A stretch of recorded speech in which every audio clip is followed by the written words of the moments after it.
Thanks very much indeed, Victoria. So good morning and a very warm welcome to the 13th Joint Codes Conference. So my name is Mark Swales and I'm the new chair of the UK Guild HE Governance Board for the Accommodation Code of Practice. I was heavily involved in the codes of practice going back in the mid-2000s when the codes were launched. And also I was responsible for the administration of the UK Guild HE Code of Practice for 7 years. So it's really good to be back here today and be opening this joint codes conference. And just brings back memories of when we had the very first joint codes conference and working with colleagues in Annock in setting up that very first event. And from that initial success, the event has grown to be a very important date in both the private sector and university accommodation providers' diaries. The event, I think, continues to support the sharing of best practice, common challenges and future developments in the delivery of student accommodation. So I am really delighted to be opening this year's event and I'm really looking forward to hearing our speakers and yourselves throughout the day's programme. So this morning we'll hear shortly from Professor Edward Peck, Vice-Chancellor of Nottingham Trent University, in his capacity as the new Higher Education Support Champion. Professor Peck will be followed by a session with Sarah Jones, partner of Cushman and Wakefield, on student accommodation shortages, something that is very topical at the moment, as Victoria alluded to. We then have 3 parallel workshop sessions following our morning coffee break. And then after lunch, we have an eminent panel who will be discussing what next for the future of university accommodation strategies in this era of economic and post-COVID uncertainty. And then after a short break this afternoon, you'll have a choice of a further 3 parallel sessions and workshops to participate in. So there is much to discuss. And I'm sure you'll have lots of questions that you will want answering throughout the day. So please, do get involved, both those of you that are here in person and those of you that are online. This is very much your event. So whilst many student accommodation providers, both private sector and university owned and managed, have weathered the immediate impact of COVID-19, the future of student housing in beyond 2020 remains uncertain. We can anticipate that there will be long-term changes to the student housing landscape. Accommodation shortages and the disruption caused to students has been hitting the headlines recently. So what are the implications for our codes, if any? We are all personally experiencing increases in utility prices and inflation, and this is clearly putting pressure on rents and affordability for our students. So what does this mean for the future in terms of the quality and availability of student accommodation? There are increasingly cases of students struggling with real-term reductions in financial support that is available, putting further pressure on the sector in terms of increased expectations of value for money. How are universities and the private sector responding to these challenges? And finally, and I think most critically, how will the code respond to and recognise the need to increase mental health support and suicide prevention support, which is under greater levels of scrutiny? And I'm really looking forward to hearing what Professor Peck has to say about that shortly. None of these challenges have easy answers, but nevertheless they are very real for our students and we have to address them. So I hope that by attending today, either in person or online, you will gain some insight into what the expectations are around student numbers and future accommodation supply. As demand increases, how can university accommodation strategies adapt, and what role will the private sector play? Student accommodation needs to be central to student support and suicide prevention. How is this developing in the university and private sectors? How do we navigate these issues, maintaining viability whilst keeping the best interests of our students in mind? And how are the national codes adapting and evolving in the future? So I'm looking forward to hearing the responses from our speakers, but also from your contributions from yourselves as we explore these challenges throughout the rest of the day. If you do have any questions about the event itself, there's Victoria and there's Trudy available to give you a helping answer. Just go to the welcome desk and there'll be somebody there to help you. So nothing for me to say, but please do enjoy the day, get involved, and I'm delighted now to invite Professor Edward Peck to the stage regarding sharing information to student support, welfare and well-being. Thank you.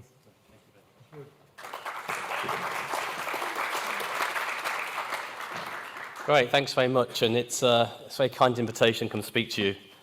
You're the first group I've spoken to after UUK, so I recognise how important what you do both in the sector and beyond the sector is for our students, and you're a key part of student support.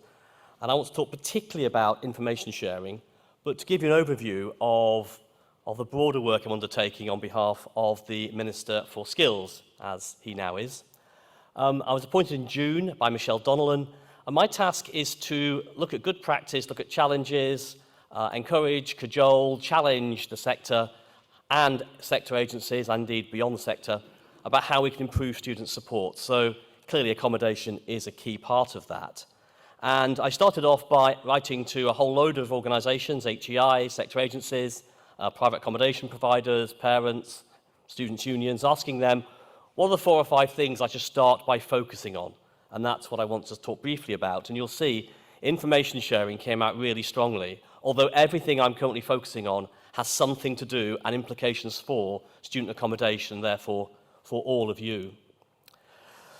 So there were 4 key themes. The first that came out from about 150 responses we got was around student analytics. Now, most higher education institutions have some form of data collection analysis, either at an institutional level and or to support interventions with individual students. But they vary enormously in terms of their sophistication, their implementation stage, and how much confidence, I think, the providers have in the data. So if you may be aware that Northumbria has just published its work on mental health data analytics. It's a brilliant piece of work, and it demonstrates what data you have to collect to be able to predict which students are most vulnerable to a serious mental health problem. If you want to look at it, it's on the OFS website, it's one of their mental health challenge projects. We're going to put that alongside what we already know from various analytic tools that are about already. So NTU, we use Dashboard. There are lots of these kicking around the sector. So we have some good intelligence, I think, about what you might collect to support engagement and continuation. The Northumbria work adds real evidence-based clarity about what you collect around mental health challenges. You put those 2 things together, I think you've got a core specification of what it is you need to collect. And we hope to have that out with JISC early in the new year. And I'll be interested to explore and hear from you, if you'd like to email me at NTU, what are the data points that you think might be most relevant to accommodation providers that you might want to add to the mix? Because at the moment, I'm not sure how many are actually there. But you can guarantee there'll be more focus on analytics and understanding of what students are doing, both in the university, in accommodation, and in other settings if that's relevant. The second one is about partnerships between the NHS and mental health services in universities. Now, I think there's a brilliant model. Again, it's in the OFS Mental Health Challenge papers on their website. It's Manchester. Skip the rest. Go to Manchester. It's by far the best. As a little puddling, it pains me to say that, but it's true. It is the best. And what it maps out is a template for a student mental health team in the NHS. And what's really important for you, I think, is it really maps out the responsibilities of the NHS, and by implication, where the responsibilities of higher education institutions end. Because I think we've got ourselves in a bit of a position we don't quite understand what our responsibility is anymore and where it stops. So I'm also aware that often are admitted to hospital from and come back to when they're discharged could be accommodation provided by all of you. And I think the real benefit of the mental health team in Manchester is it's a case worker system. So if you're referred into that team, they case manage the relationship throughout the NHS treatment, including discharge and where appropriate discharge should be.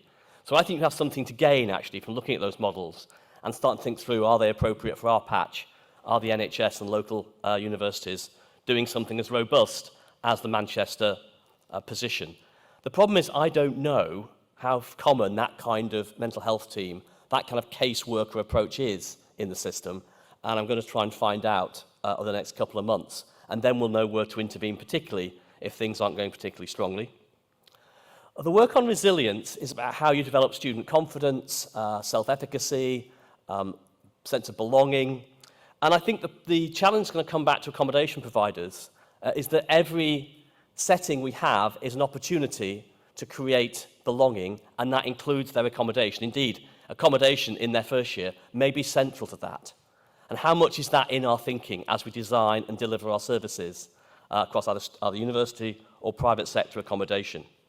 And we're working on a framework of student support.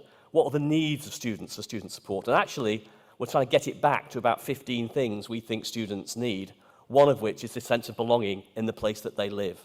And what does that look like, particularly in their first years? So I think there's quite a lot in the other work that's relevant to you. I want to talk particularly about information sharing. You probably have seen that the challenge here is actually multifaceted. The first part of it actually is about preventing gaps in support, and often that includes preventing gaps in support internally within universities. And if you read the recent cases, you'll notice that some of the challenge has been the rest of the university, or elements of the university, understanding and acting upon what other parts of the university already knew. So when I talk about information sharing outside the university, I think we have some work to do sorting it out inside the university first. So I don't think we should overlook that. One of the challenges we face, I think, is a nervousness legally about what the ICO is going to do if we share information. I think that's at the heart of the problem. And if you look at the recent UUK work, this is for parents, guardians, and trusted contacts. And it starts, I think, to nail what the ICO's view will be. And fundamentally, what they're saying is that if you make the right, reasonable judgment with a person who's authorised and has the expertise, following agreed procedures, when you believe someone has significant threat to their health or well-being, you can share that information with a third party without that student's consent. And I think that fundamental building block is what we want to work out from. My concern, of course, is that lots of universities will go off and get their own legal advice, which will tell them, oh, that's difficult, oh, consent, mate, you know. And I think we have to stick with the ICO. So in my institution, we said, okay, we're not going to take legal advice, we're going with the ICO guidance. I know the university is doing the same. It's really important. Once you make that step, you can then start to say, okay, so what does it mean to have a similar arrangement with accommodation providers, student unions, the police, and the local authorities? And we are working on information sharing guidance on all four of those, which builds on but customises what the UK guidance says for trusted contacts. If you haven't seen the trusted contact stuff, it's worth a look, actually. It's on the UK website, because it will be the basis of all the rest. And I think the key challenge we face here, particularly from bereaved parents who are desperate to ensure lessons have been learned from the tragedy in their own family. And they're pursuing that, I think, through a duty of care petition, which you may have heard about, to try and put a duty of care on universities above and beyond the duty of care we already have. I've said to them, I don't think we should do that. I think that's the wrong answer to the right question. But unless we get much better at information sharing and knowing what to do and we've got the information, I think that clamour for something more legal legal will just grow. So it's in our interest to get this right and get it right pretty quickly.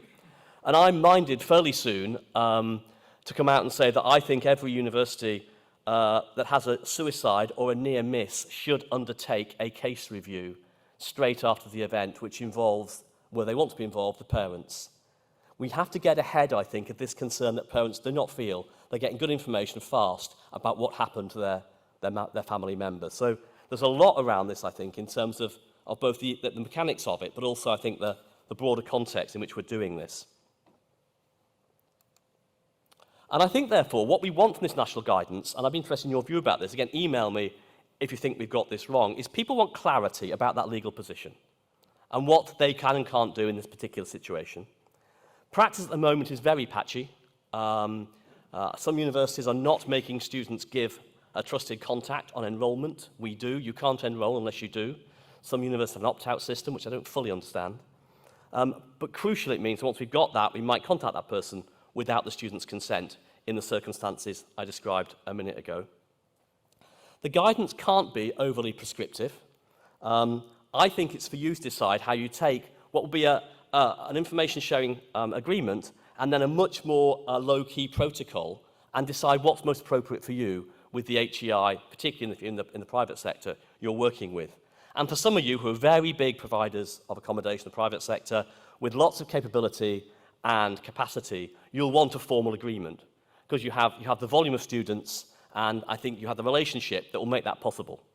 Where we have far more smaller private providers, some of whom may not be members of this organisation, I think we need something more light touch, which recognises that they haven't got that capacity and capability, but they may still have students about whom they're really concerned, who we need to know about when we need to know about them. So that'll be more of a protocol approach.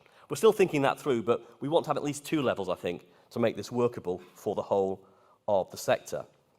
We want to make it clear that the legal basis is robust, and we want to have it out by early 2023, the accommodation one. And then we'll go on to local authorities, the police, and students' unions. And we're working with that, with Unipol, Cubo, UK, NUS, a whole range of organisations. And the starting point, actually, is a really nice piece of work. I think it was done by Unite and Bournemouth University, which have a protocol like this already. I think it's on the Unite website. And it's a good starting point. It's a worked example how this can be effective.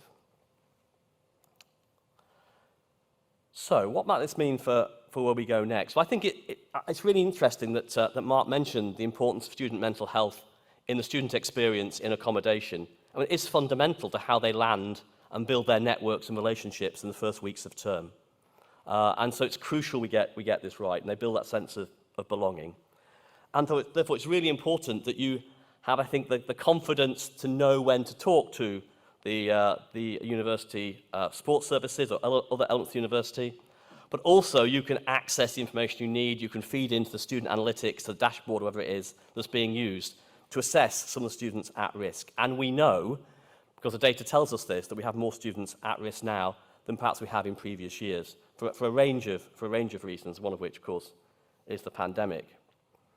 At the same time, we have to be reasonably robust about what it is we can't do.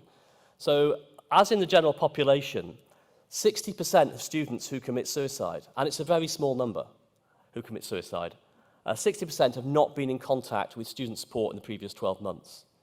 So, unless we do pick them up through analytics, and remember, a lot of these students will be first years, you will know, probably sooner than anybody else, there's a major problem here. The students not leaving their room. They're not engaging in activities with their peers. You will see this very quickly. How do you tell who needs to know confidently that you can tell that information without their consent necessarily? You'll seek consent, you may not get it. How do you do that? And I think that's a really interesting, important part of why we're doing this.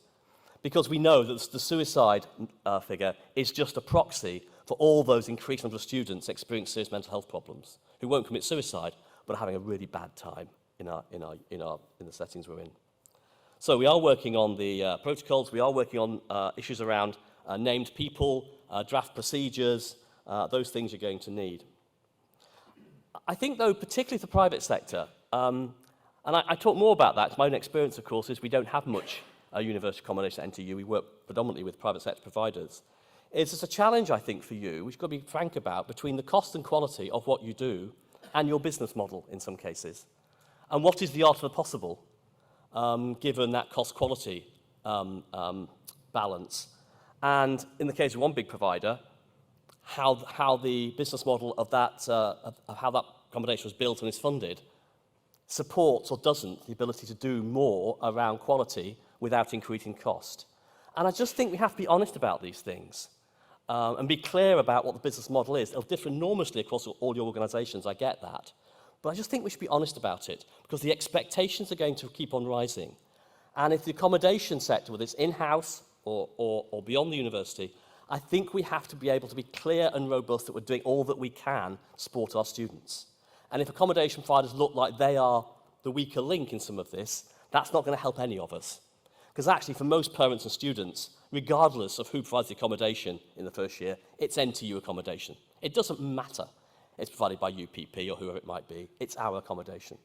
So we have to get this right together. And I think some of this information sharing stuff is a really important part of getting this right. So finally, we have some work to do on internal information sharing, and in a way, I think we need to see all of our accommodation providers that have the size and scale to do it as being part of the internal communication sharing. If we get to that point, I think we're really starting to crack it. I think we have to give the people confidence at the front line that they can tell people things when they're worried about folk, and we don't get stuck with the street-level bureaucrat, and I say that non-pejoratively, the person on the front line who makes decisions not understanding or not having the confidence to do the right thing. And I think that's a real challenge. These are big organisations. We have to get that right. We have to have confidence in the ICO's goodwill here and the quality of their legal advice, and we have to persuade the right people. We have particularly to get this onto the agenda, I think, of senior management team in universities, boards of governors, and indeed the leaders of your organisations, to make sure people understand, have confidence in the importance of why we're doing this. And actually, it can be done well and will make a real difference. So I think that's my time. I'll happy to take 1 or 2 questions if you'd like me to answer any questions. And I look forward to working with you on these issues over the next 2 years. My first term runs until June 2024.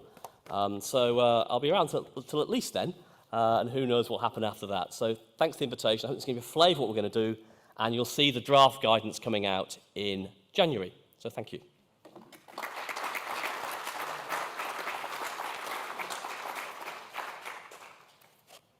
Do you want me to take any immediate questions, or just push on? I'm here for the coffee break, if you so wish, but I'll take questions now.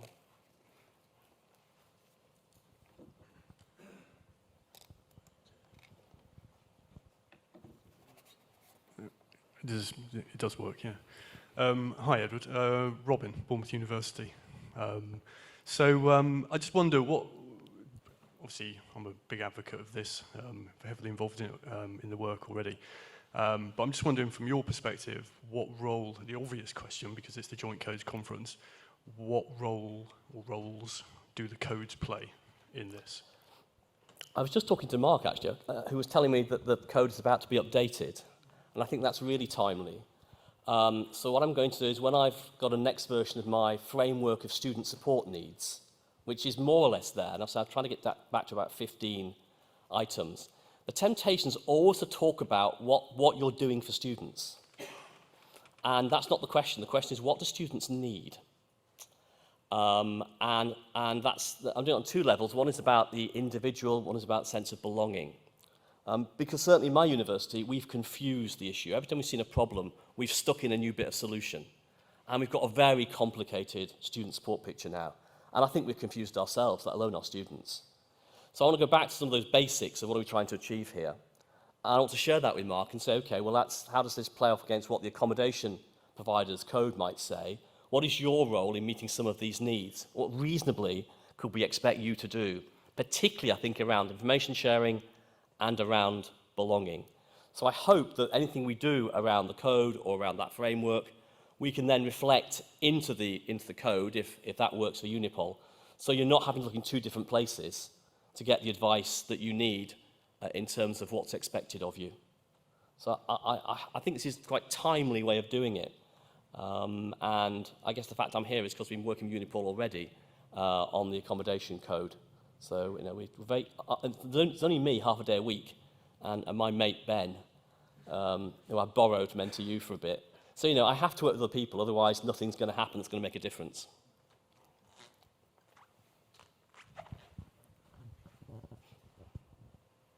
Hi, thanks for that. This is Iram from Brunel University. With our current setup, we have a student support service, and then obviously we have our student living team. With this project that you've got, I'd like to know, within Nottingham, do you have similar setup? And with the data sharing, surely it's with departments as well. So for us to actually get to where we're getting to, we need to liaise with our student support. They need to share that data with student living for us to get this data. So is it similar setup in Nottingham? Yes. So because 95% of our accommodations provided externally under a legal agreement, it's with UPP, as many of you will know. Most of the student living stuff takes place, therefore, through UPP, though we do have a student living support team who work with UPP, then different student support services. So as I said in my opening remarks, I do think there's a challenge about internal communication. And And increasingly what I'm trying to get to is we see the accommodation provider, regardless of who they are actually, as being inside the tent of sharing information about what's going on. 'Cause unless we get that, I think these kind of handoffs and gaps will still occur. And so I don't think it really matters to me were the student living services provided. They have to be seen as being part of the service. And crucially, what is their role in student support? And what is the connection between them and the information sharing that goes on in the institution? Which is why, for some of you, it'll be very like the UK code, and will require quite a lot of thought, I think, about your procedures and processes, etc. And for some smaller ones, be much more lean in terms of very basic things that we want to know if something goes wrong in a house in a PBSA in Nottingham with, say, 50 people in, or whatever it is. And some of them are that small now, aren't they? Certainly in Nottingham. So that's what I'm trying to get to. It's a long way to go, and it's quite a big culture shift, actually, because not only are we quite siloed, we've got obsessed with GDPR, didn't help at all, and we've got obsessed with consent. And I never use the word consent. I always say agreement, if you notice, because consent brings a whole load of stuff in around legal frameworks you just don't want to go anywhere near. It's about agreement. That's much more straightforward. We're going to share the information with or without your agreement, and here are the people we might share it with under these kind of terms and conditions. And we're clear about that. I think most students, would see that as being entirely reasonable and sensible. The problem's not with the student body. I think the problem's actually much more with us and the way in which we've thought about this in the past. I have time for one more. Yeah.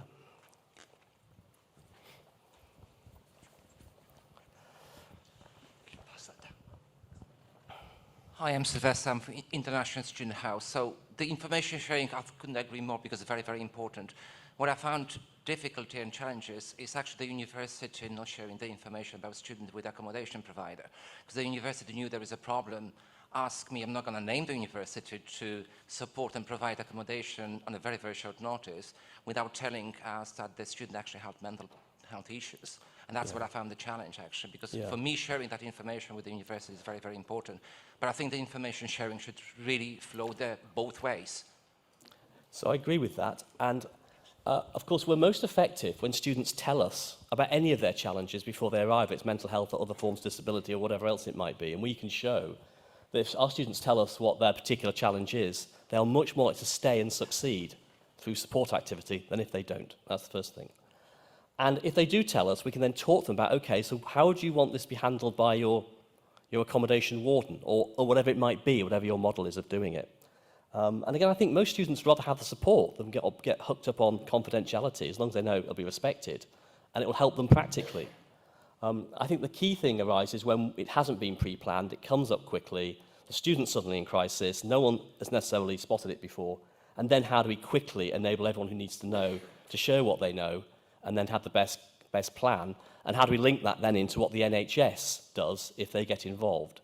And how does the casework system actually bring people back to the right setting for them, which may not be student accommodation, but I do know sometimes people arrive back in the middle of the night, and you're wondering what we're supposed to do with this then.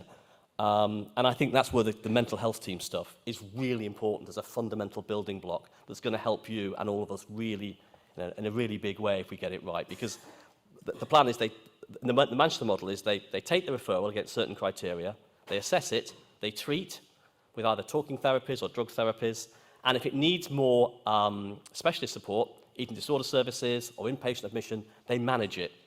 They manage the person back out of that setting and then decide where they go next, and they stay involved. And I think that's absolutely what we need. My background actually is in mental health services in the NHS, so I feel quite passionate about this. In fact, my first job ever was setting up mental health teams in Nottingham. So I feel like I've returned almost full circle in my life to doing this again. But it's just because they work. Thank you.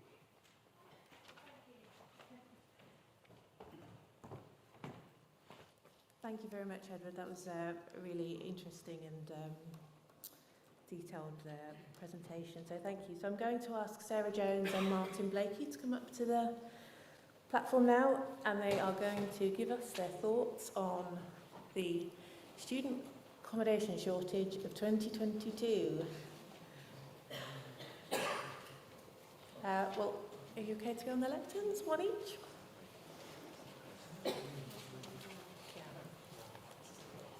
and then I will wave at you just at 11 o'clock for the. There we go.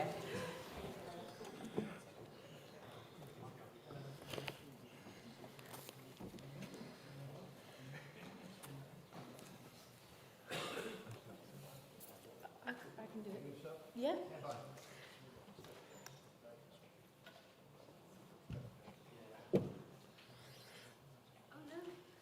Martin, go first. Am I? Yeah. Oh, right, yeah, I was told that it's not how we planned it. Welcome. And a really inspiring introduction by Professor Peck, and his background in mental health really shining through all that stress about what works as opposed to process, which I think is resonates with what a lot of people in the health service have to deal with. Does it work? Okay, this is just been published so if you want to look at the detail behind what I'm going to say, it's just been published by Higher Education Policy Institute this morning on their blog. It's 2,500 words, that blog, so Nick Hillman's exceeded his 1,000 limit, but he said, I'm not going to cut anything out because I couldn't work out what to cut, which is unusual for Nick, actually. Okay, so we are getting used to the headlines about student accommodation shortages. For some of us, all over again. And this autumn, it was really Durham, Manchester, Bristol, Glasgow that were kind of caught in the media's crosshairs. There they are. I could tell you we were going to use one for from the FT, but I'm not. My paywall is momentarily unsubscribed, so there we are. But there's actually quite a lot, and there's been a lot in local papers as well. And by the way, quite a lot of locations escape the attentions of the press. So Bristol is a kind of persistent housing shortage. Brighton is another persistent housing shortage. Dundee's actually had quite a bit of attention in Scotland and York. But we've also got others with a very, very tight supply. So the people in the room will know, but Bradford, after a decade of a huge surplus, Leeds, Beckett informed us they've taken 1,500 students this January, mainly PGTs. We did a ring round last week to find how many bed spaces we could find. I can tell you the number was 3, with 2 possibles. Someone said we should show that as a percentage. You know, there's a 60% chance of growth. 285 bed spaces we found in Sheffield. And that shows how one shortage impacts on another. Liverpool, again, after a period of surplus, now ground down. London, University of the Arts circulating people saying you've got nowhere to live. Newcastle, I'm sure there are many more. And it's not over for this academic year because, as I just mentioned, we've got accommodation needs coming up in January.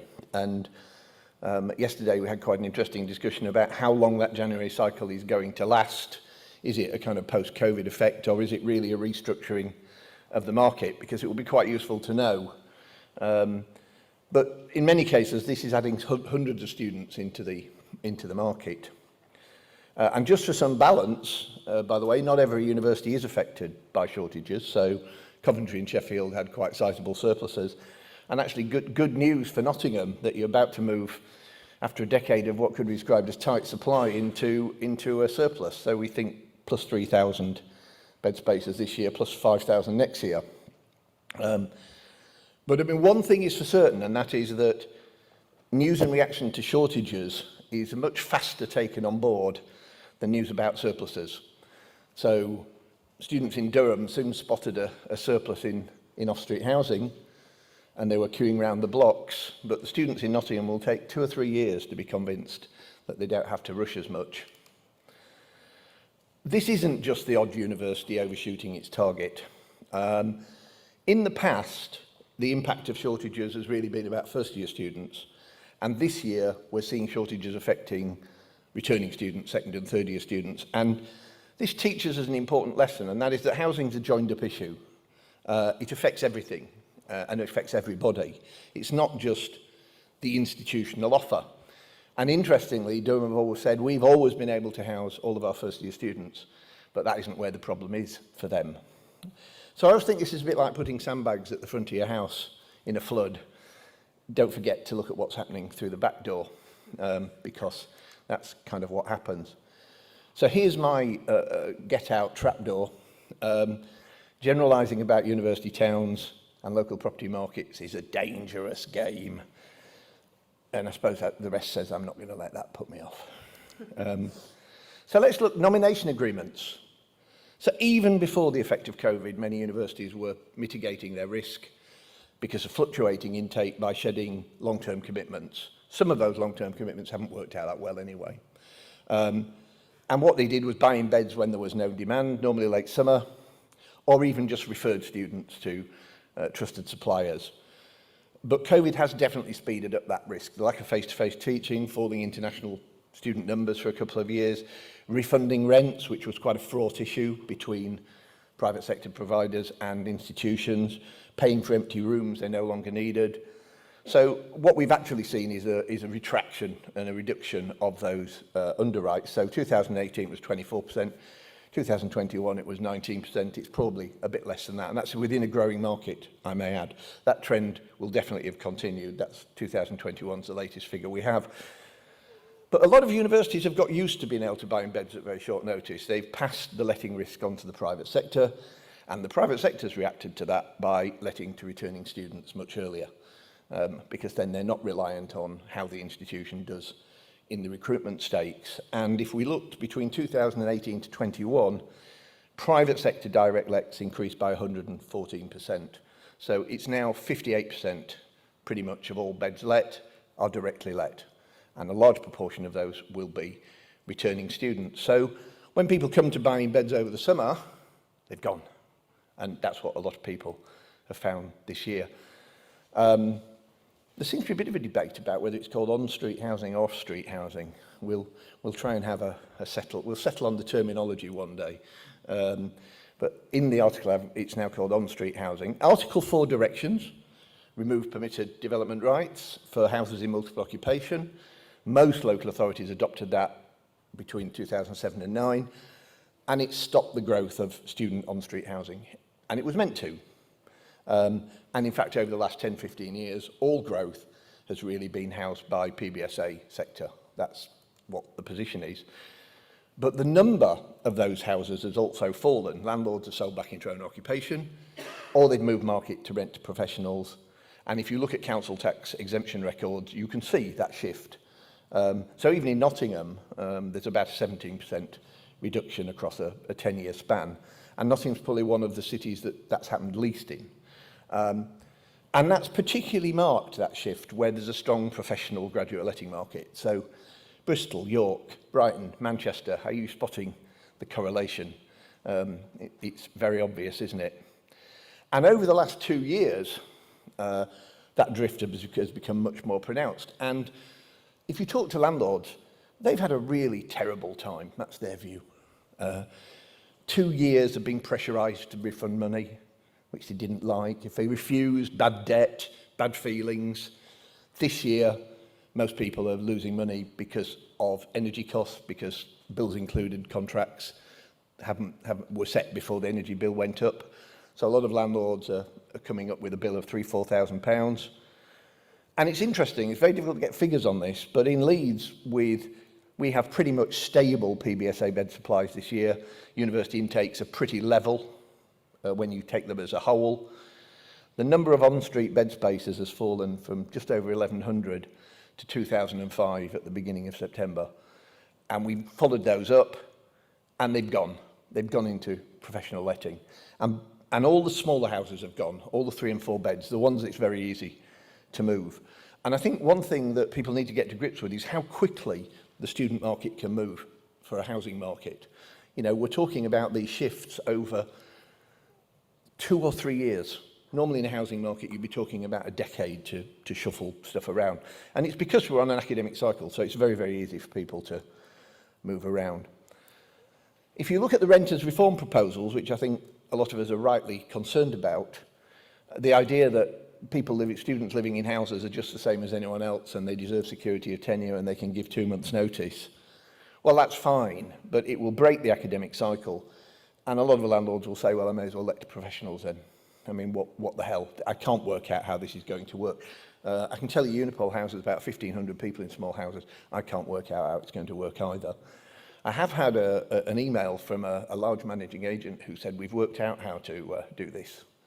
It runs to 4 pages. And I lost the will to live about halfway through it. I mean, it's ridiculous. So those proposals are already speeding up the exodus from the student market and into professional lettings, and they're also stopping some investment. We're not guessing what happens because in Scotland, and I should say DLUC say, well, that's totally different, but I can't see any difference at all. This happened about 2 years ago, and this is their own government's evidence that said it's widely accepted.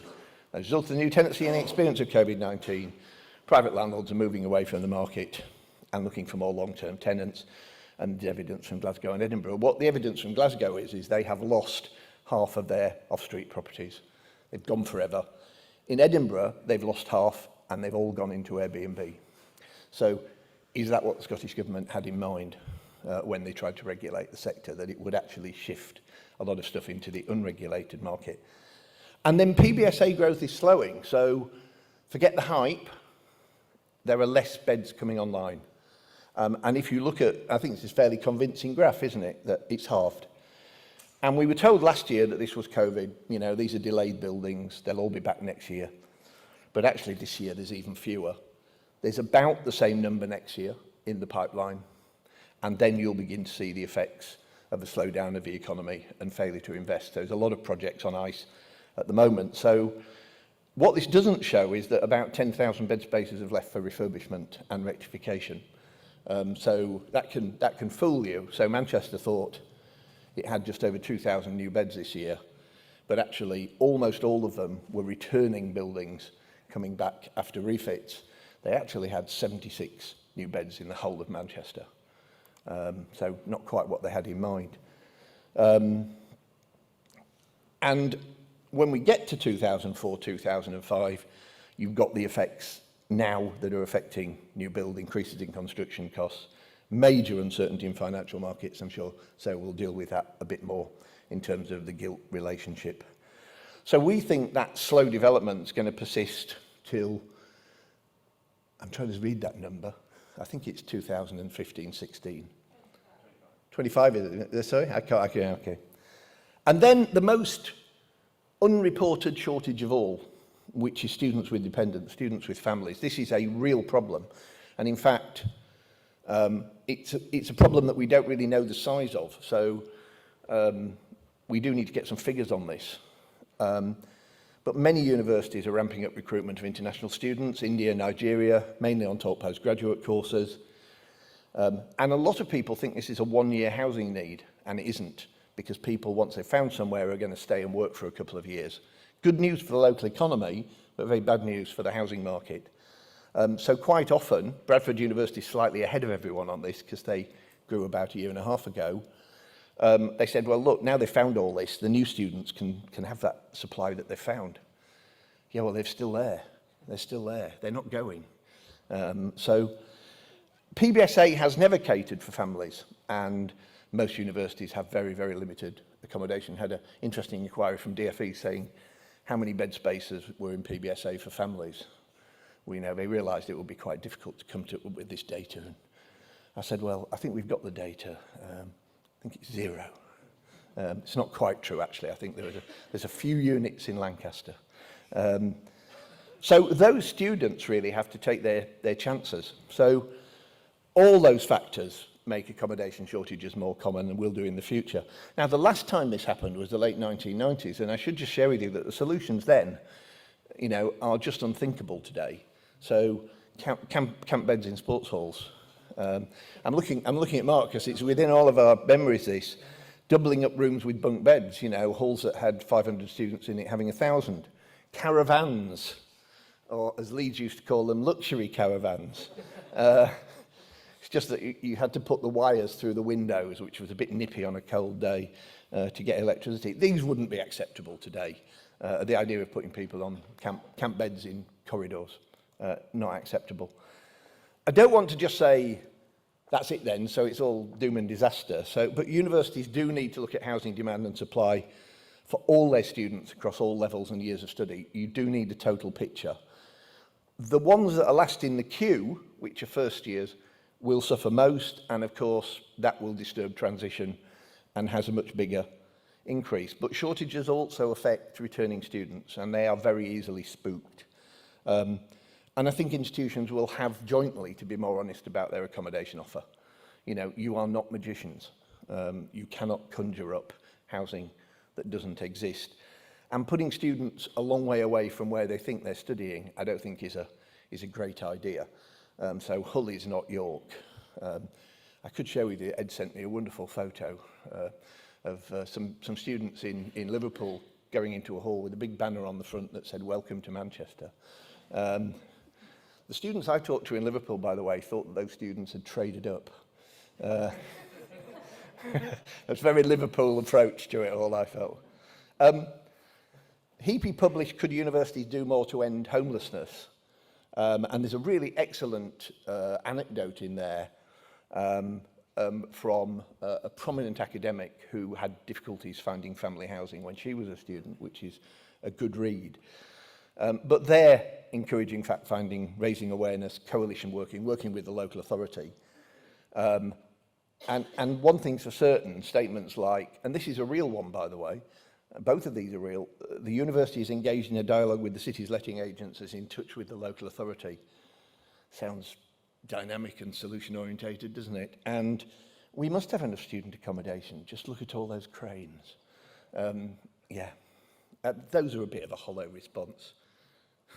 You know, so we've got, what I haven't done here actually, and it's in the article, is pay tribute to what Nottingham are doing with the two universities and the City Council and having a student living strategy. And I think people should have a look at that. In the article I've given that a bit more detail. So finally, just don't think that accommodation doesn't matter to recruitment. Last week, Nick Hillman gave a speech to the Admissions Conference. 3 potential bits of advice for this year, and one of those bits of advice was, if you want to ensure your pupils go on to have a good time at higher education, then ensure they think as much about their accommodation as their course. This has always been good advice, as not all accommodation is the same, but it's especially important that we're returning to a situation where in many towns and cities there are too few student beds, and I think that is, David Willits gave a speech very similarly a week before. So that's me done. I'm looking at when 11 o'clock's coming up, but I think you're going to get a big wave, aren't you, from Victoria? I've got till 11. Over to you. Cool. Right. So thank you very much for having me. I have the privilege today of going through quite a few of Cushman's bits of data. It's such a privilege actually to be able to map things over time as well as in location terms, to highlight some of the things that Martin's talking about. So we're going to do some lovely maps, then we're going to do some student to bed ratios, which most people in this room who know us will know is one of our special kind of sciences that we've created. Then we're going to talk about what the implications are, how easy is it to fix some of these housing shortages that we're seeing, and then how do we manage it? So, fun with maps.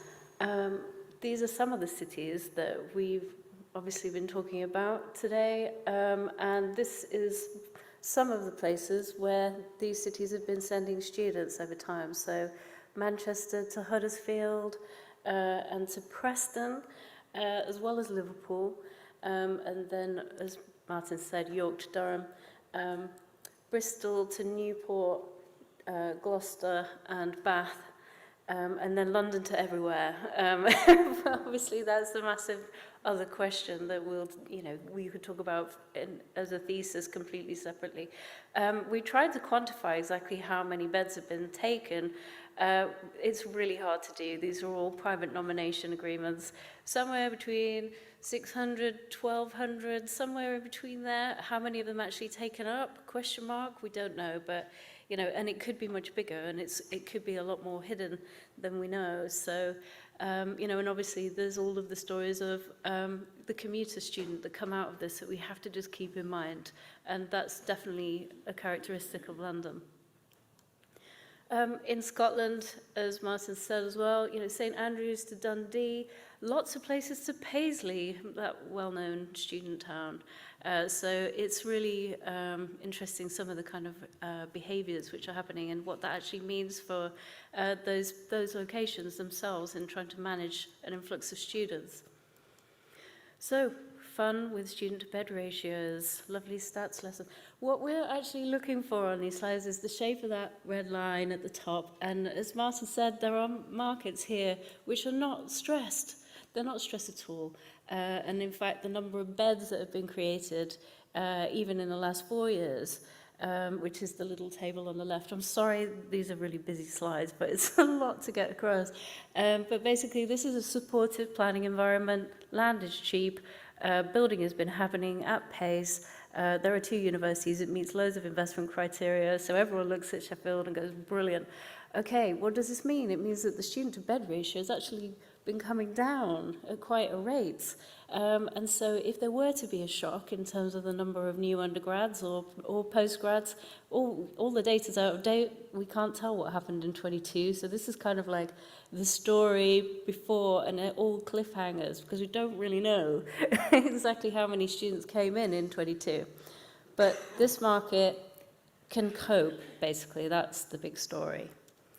When you come to Manchester, this is a market that had put in place itself with agreement of 2 universities and the council to restrict supply. In 2012, in that shock year of tuition fees, that planning policy still exists. Those universities have grown, you know, outstripped everything. They're some of the fastest growing universities in the country. I wish I had that stat on me, but it's like 50%. You know, and they continue to grow. And the numbers here, UCAS acceptance is up 28% in 2021. And that was before the whole of MECD, the engineering building for Manchester University, came online. You know, there is a huge amount of increase in students in this market, and there are no beds. It is absolutely no surprise that we're in a situation where they're having to export people to other cities. And, you know, yet the planning policy exists and has not been changed. Bristol, the worst SBR in the country, the hottest market in terms of property, completely constrained, planning policy really, you know, hostile in lots of ways.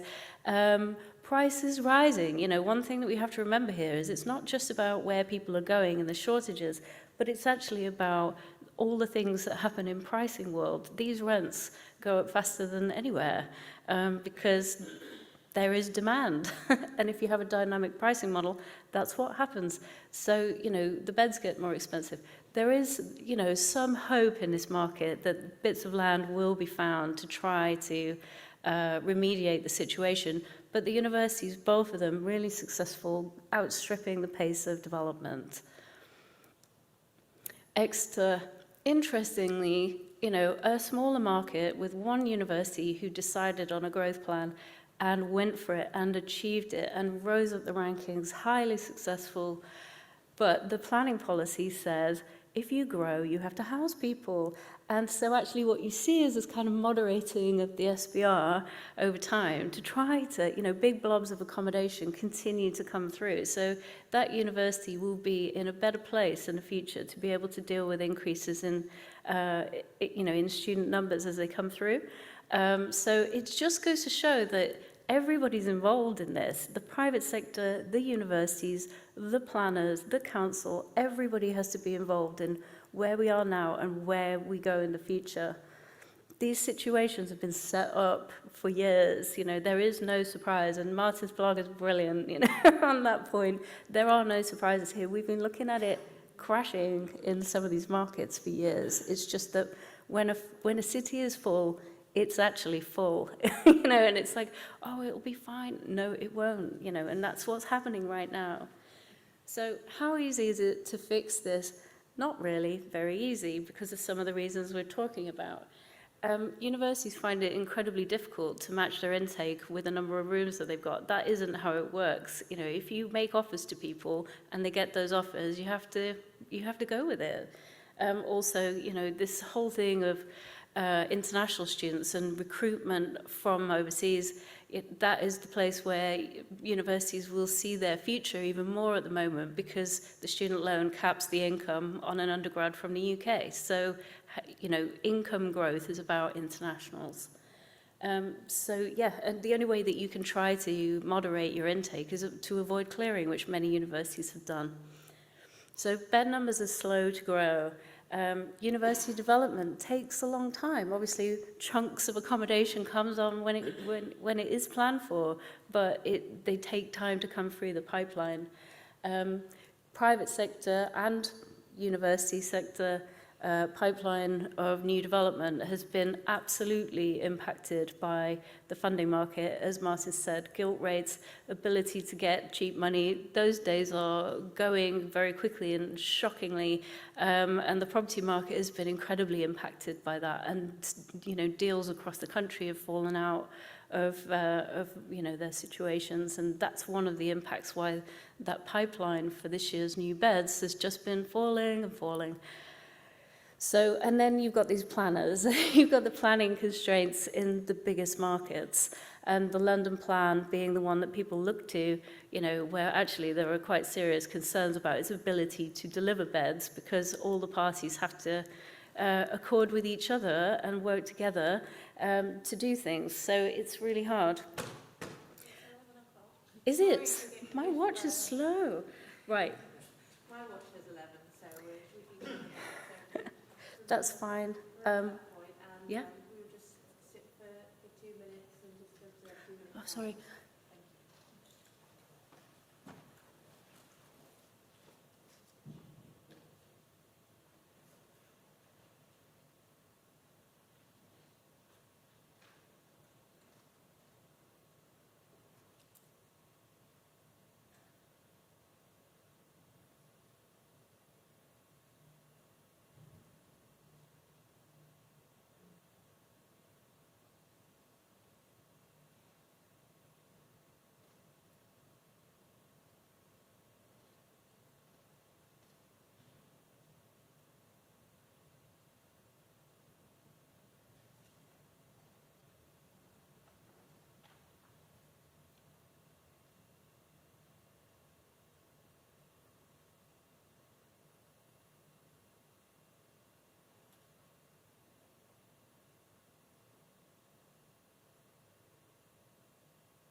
Thank you. Seems that I was mid-rant and now we're all very calm, so if everyone's happy for me to continue, we'll go for it. Thank you. So yeah, I think we were up to the bit about universities are going to find it challenging in the future to rely on the private sector, as they have for years before, in making up a shortfall, because actually, if you rely on people who sell beds before you, there are no beds to take, and I think there are quite a few universities who've come up against that issue of as markets have become increasingly constrained. Those beds have not been there to mop up if the universities have a shortfall. I think there's also something about if you work with if a university works with its private partners in one-year agreements, but chops and changes, it creates risk for those private partners who then take, returners from the people they had last year from the university, which means the supply decreases. And for all the reasons Martin's saying, there are more returners in those beds than there ever has been, and all roads lead to more returners being in those beds in the future, because the HMO market is very different and very much smaller than it was. So yeah, when a city is full, it really is full. So what does this mean in the short term? Well, student worries are increasing. Even if this is 1,000 out of 400,000 applicants or 600,000 applicants, it's in the news, and it's something that parents and students, prospective students, are going to be really interested in the future. And if there are markets that keep hitting the headlines like Manchester, what is this going to mean for people who are choosing those cities? The stories are, I live in Sheffield, I ended up in Liverpool, I could have got the train to go to Manchester Uni. There's all kinds of perverse things that are happening like that, which are going to make people really think about whether they want to take a bed. And at the same time, prices are rising in the cost of living context that we're in. Rents this year somewhere expected to go up by between 7 and 20%, depending on provider, city, dynamic pricing, lots of things. But it is huge numbers, very depressing numbers. So you might end up with more commuting students. And I think universities really need to think very seriously about what that actually means and how you're going to provide for those students. Because there's a hotel, there's lockers, there's a microwave, there's a social space, there's tons of activities, there's transport networks, they have to be provided for. And, that's never been on the business plan, but I think it really does need to be now. And as Martin said, the honesty and that level of communication that's needed, that is something huge, and it has to be done with integrity. If we have a policy to house people, you have to manage expectations. Yeah, it might actually, Liverpool suffers when Manchester grows, completely changes the market, changes the rents, and it affects people's decision making. So final slide, longer term implications. This, until it is fixed, is going to continue to drive rents. There is no two ways about it. People are really going to think about where they live and how long they stay there and what room they take. And so people have to really think that, worst case scenario, how are we going to manage it? And what does that mean in terms of financial support for students? It's a huge, it's much wider than just accommodation. This is about people and the choices that they're making. So there's no sign that any kind of miraculous rabbits are going to be pulled from hats. There are going to be, there's a kind of slowdown in UK student numbers, but that's not a reduction in UK 18-year-olds. It's just a kind of stabling. And universities are still going to find it very hard not to offer people who've got really great grades. And although grades are being moderated, that situation is not going to go away. And universities always act on what they think is going to happen. How many people are going to get an A star? Okay, well, we'll set our kind of recruitment policy accordingly. So again, there's no link between that decision making and what needs to happen in the housing side of things. So yeah, we need more responsibility for beds by everyone. Universities need to do more themselves, and they need to do more with their partners, and they need to find ways of actually grasping this nettle in a much more assertive way than they have done for a while, I think. More planning and collaboration is needed, and there is more focus on commuters. That's it.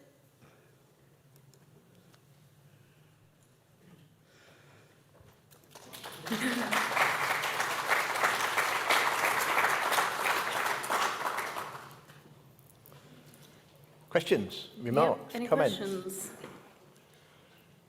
Got lots of people here from the cities affected. One stunned into silence. Yeah.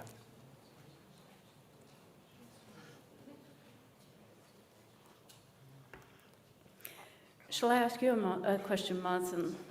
In the absence of any others, I will Go for it. say three things. The first is that one of the things I think we know is that the academic trajectory of students is better if they spend their first years in PBSA Yes. and their second and third years in HMOs. And I'm just wondering how far there's a shift in the cohort now coming through who are more wanting the security and safety they see in student accommodation rather than going out and pitching into the HMO market in second and third year. So it's not just supply that's driving it, it's a demand issue. And is it becoming the new norm? And if it becomes the new norm, I think that's a really interesting question about how it affects those students' personal development, actually, and therefore academic achievement. The second is you did tend to talk about selective universities, i.e. those who decide how many they want and then pick the ones who are going to come. We see ourselves in Nottingham-Trent as being a demand-led university. We have to flex up and down every year, depending on how many students just want to come, particularly through clearing. We took 2,000 students this year through clearing. So we need a housing market that can flex with us. And actually, Nottingham, I think we've got one. But I think what you're going to see is really constrained choice for students in clearing because they won't be able to go to Manchester or York, well, because they just can't live there. Yeah. And I just wonder if there's a bigger question starting to emerge about our whole model of how students go to university. We're the only European country, or indeed America and other countries, that assumes our young people are going to travel across the country, disconnect themselves from all of their social and personal networks, their families, and go and live in a different place and have all these problems of accommodation, which, if you're in a European city, by and large you don't have because, well, you live at home. Yeah. Entire thesis.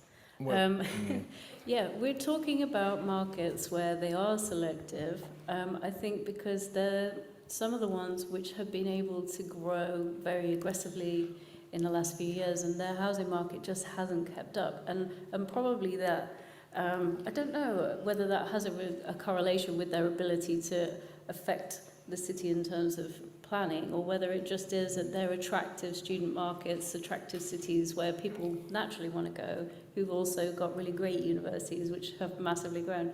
But you're so right. There is this issue now of the level of choice that students will have in lots of markets about whether they can get into HMO or not, because those universities are growing so quickly and the HMO market is contracting, that choice isn't available.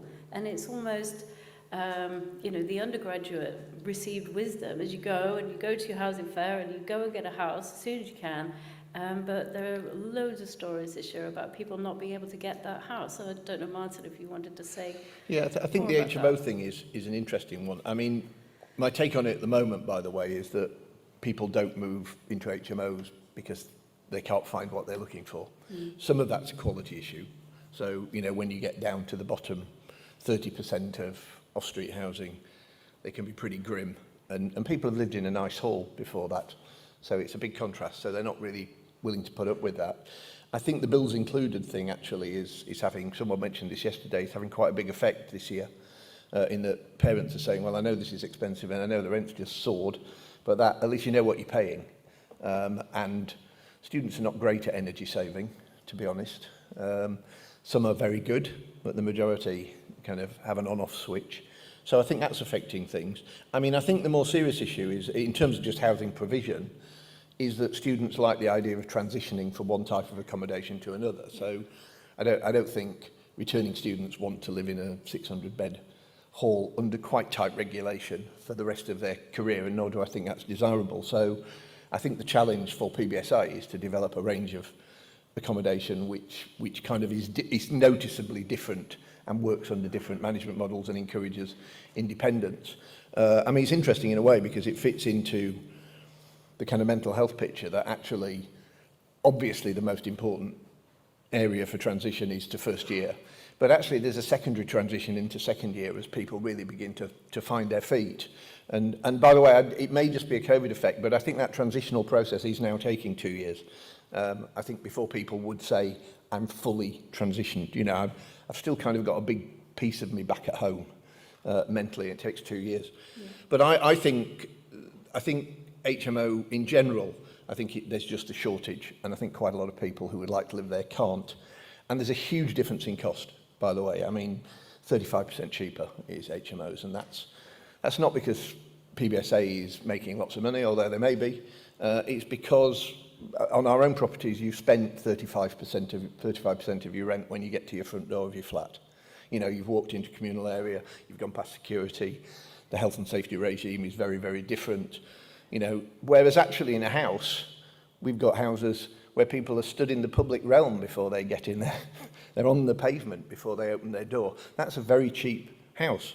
And terrace houses are great for energy. You know, even you've got front and back wall. So they are intrinsically a lot cheaper. I think the whole market about people going away from home and so on is a really tricky one. And of course, it's how you put it, isn't it? So I haven't got the figure to hand, but I could say there are 150,000 more students, commuting students living at home who've taken that choice. But if you look at the percentage, going right back for about 20 years, there's been about a 3% shift towards people living at home. So it's true to say there's a lot more students living at home.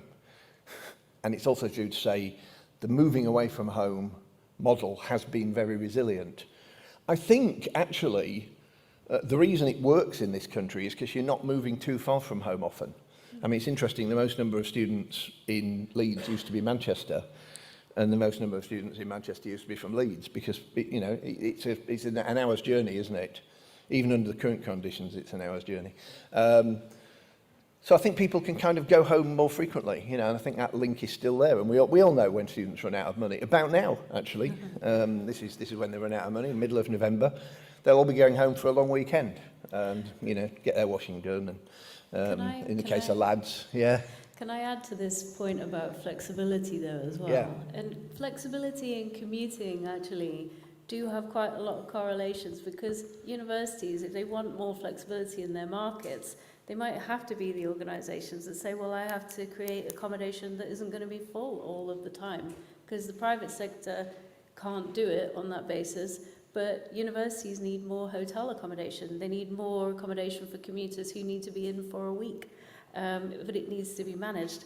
And for the January intake or semester-based model, people have been talking about it in universities in terms of the strategy to have rolling programs of shorter programs for such a long time. And I think it is about creating, even though from a financial perspective it's hard, but in terms of that need, there is this huge need for it. And it's almost, in a place, if NTU wasn't in a market where there was flex, and that flex wasn't, kind of increasing over time, it would be on the doorstep of the university to fix it. And I think there are institutions that do try to, but there's just more to be done, because commuting isn't going to go away. There's going to be more of it. And it raises that whole question about the parity of the whole student experience for those students, because it isn't the same, and universities don't try to make it the same at the moment, and I think there's a lot in it.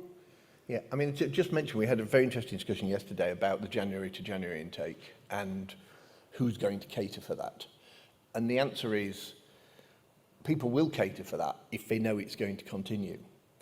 But if you talk to universities about, are you going to keep your January to January intake, you do get a bit of sucking air through teeth. You go, well, yes, it's good at the moment, and we're seeing how that model develops. But no one's yet said, we're absolutely committed to this and it will be around forever now. That's, at least 5 years' time. And it's very, very difficult, I think, for housing providers to cater for that market if they think it might disappear overnight, because they are just left high and dry. You should remember that housing investors are deeply traditional. They are not risk takers. A lot of the innovation in the sector has come through university developments and through not-for-profit developments. I mean, early on, the Edinburgh shared kitchen for 500, and, these kind of experiments. I'm not running down the private sector, because they've got people whose money, pension funds, who would say, we want our money looking after, and we don't want to go on some kind of joyride to see what works and what doesn't. But I think if you're going to have innovation, you've got to have a university or a clear view saying this is what we need.